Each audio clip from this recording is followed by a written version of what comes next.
reçoit une candidate indépendante pour la circonscription Rimouski-Lamatapédia.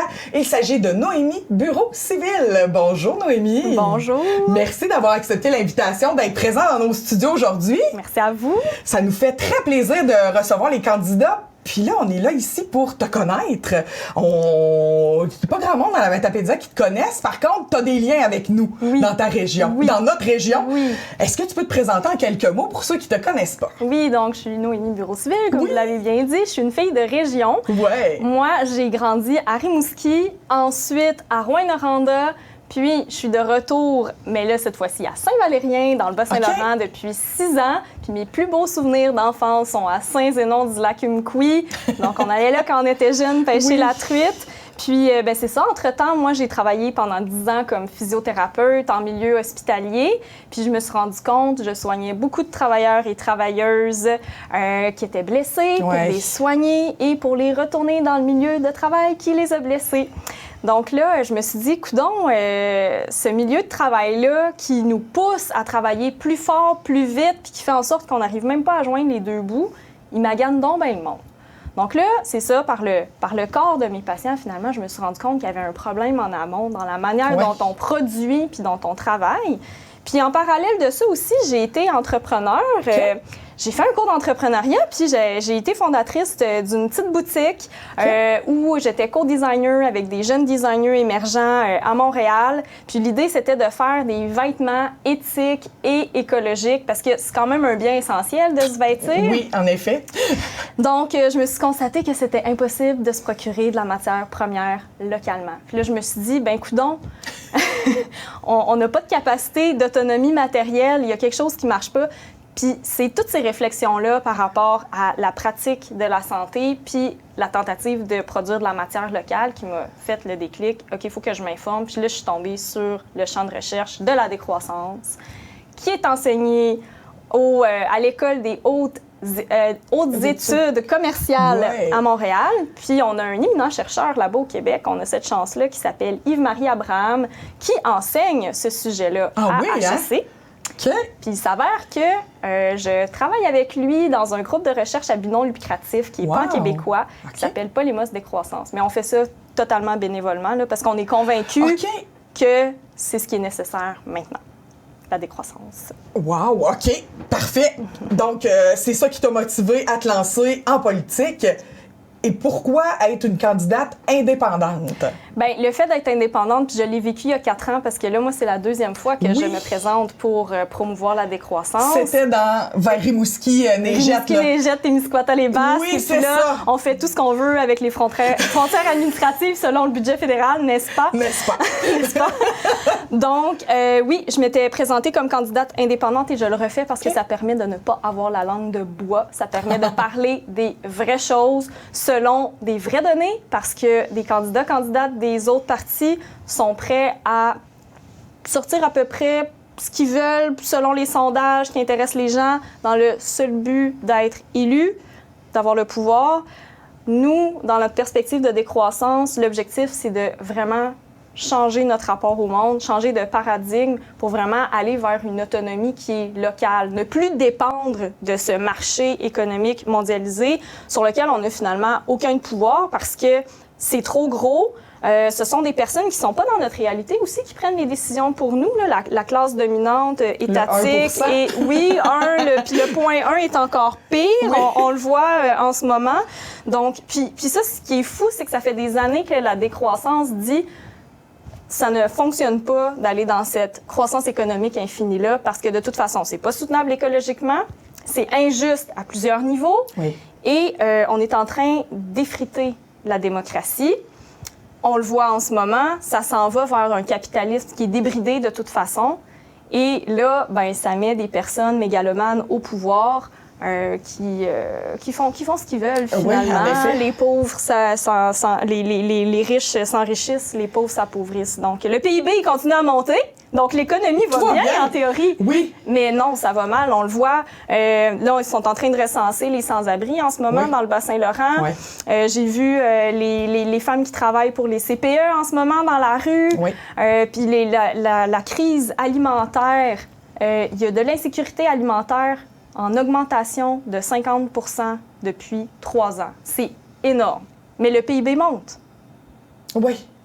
On n'a pas le bon indicateur pour savoir si on vit bien. En effet, on se base pas sur les bons chiffres. Et voilà.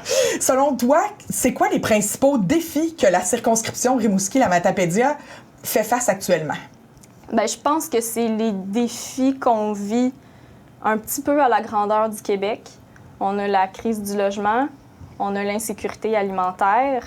Puis crise du logement, ça va plus loin que ça parce que ça fait en sorte qu'il y a des femmes qui vivent en insécurité chez des personnes violentes qui mettent leur vie en danger, carrément.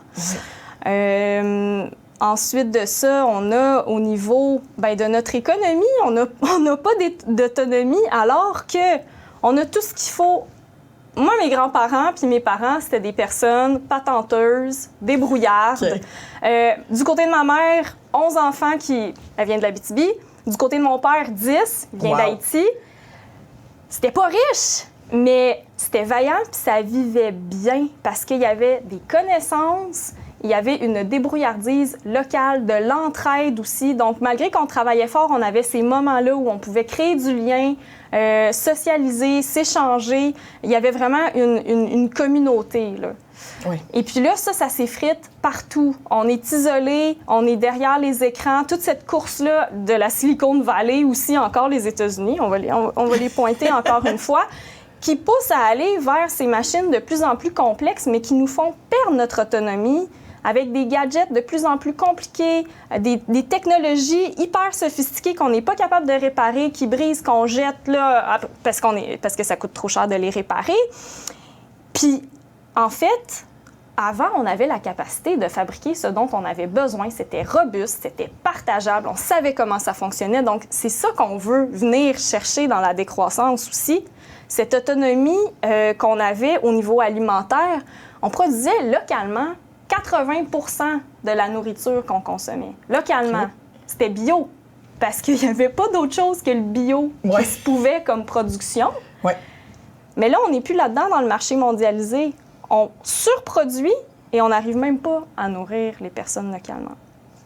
Donc, retour à l'autonomie, puis une production qui est suffisante, qui est abondante dans un sens parce qu'elle peut nourrir tout le monde dans la localité.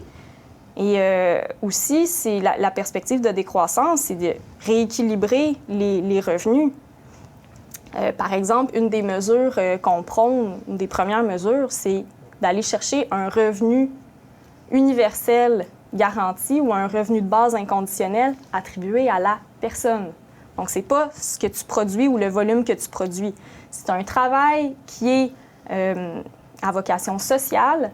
Tu mérites à l'année d'avoir un salaire qui te permet de vivre dignement. Puis là, on dit « Oh, c'est farfelu, comment on va financer ça? » Il y en a qui ont tellement d'argent qu'ils font de l'évasion fiscale. On nommera pas qui, on nommera pas quel chef. Donc, si on mettait une limite de revenu maximal acceptable, on en aurait suffisamment pour faire en sorte que tout le monde ait ce revenu de base-là et puis qu'on puisse se poser la question. Maintenant qu'on sait qu'on peut vivre dignement, qu'est-ce qu'on veut faire comme travail? Comment on veut le faire? Pour qui on veut le faire? Pourquoi? En ayant toujours dans l'idée quel monde je laisse aux générations futures. Donc, c'est juste de reprendre ce pouvoir de décision ensemble de qu'est-ce qu'on veut comme monde. Puis cette question-là, bizarrement, elle n'est pas posée par aucun gouvernement. Qu'est-ce qu'on veut comme monde? C'est simple. C'est simple. En effet, c'est une base bien simple. T'as tellement raison. Donc, dans la Matapédia, c'est ça, c'est de revenir vers cette autonomie-là parce qu'on a tous les savoirs puis les ressources nécessaires pour être capable de bien vivre, puis de vivre aussi en collaboration avec les municipalités puis les régions autour au lieu d'être en compétition. Ça a vraiment pas de sens. Je suis d'accord. On peut pas être contre ça. On peut pas. Les citoyens, est-ce que tu sens sur le terrain, là, ça fait presque 3 semaines que la campagne a commencé, oui. Est-ce que tu sens sur le terrain que les citoyens sont cyniques face aux promesses électorales des grands partis? pourquoi est-ce qu'il devrait te faire confiance à toi qui es une indépendante? Puis comment tu vis le cynisme là en ce moment? Mais je pense que la réponse était dans la question parce que je suis indépendante. On fait ça bénévolement. Je n'y tire absolument rien. En fait, on s'autofinance de nos poches. Donc là, en ce moment, là, c'est plus que du bénévolat ce qu'on fait. Là. Ouais. Donc, puis pourquoi nous faire confiance? C'est que c'est ça, il n'y a pas ces lignes de parti qui sont manipulées en arrière par des lobbies de grandes entreprises, de grandes multinationales qui, finalement, on n'est pas vraiment dans un État pour la population. On vit vraiment dans un État entreprise où l'importance, c'est de performer pour augmenter le PIB. Donc, en étant indépendant, moi, j'ai aucun intérêt à ce qu'il y ait ce paradigme qui se poursuit là. C'est vraiment une parole qui vient du cœur, qui vient de la conviction et surtout qui est basée, qui est appuyée scientifiquement. C'est ça qui est fou. Scientifiquement, la croissance économique infinie ne tient pas la route et elle nous mène dans le mur. On nous pousse à travailler en nous mettant les pelles qui creusent notre tombe. Ça suffit. Donc, puis dernière chose, c'est que quand on rencontre les gens, il y a cette rumeur selon laquelle les gens auraient peur de la décroissance. C'est archi faux. Ah oui, hein? Dès qu'on parle aux gens, n'importe quelle génération, puis qu'on discute, c'est ça la force du mot décroissance, il provoque le dialogue. Parce qu'au début, ça choque. Mais voyons, décroissance. C'est quoi ça? Tu veux nous appauvrir? Ouais. Non, on veut l'égalité pour tout le monde. On veut l'équité pour tout le monde. Puis là, quand on jase, mais oui, c'est vrai. On a déjà vécu une manière qui était beaucoup plus digne, puis on était bien. C'est pas farfelu du tout.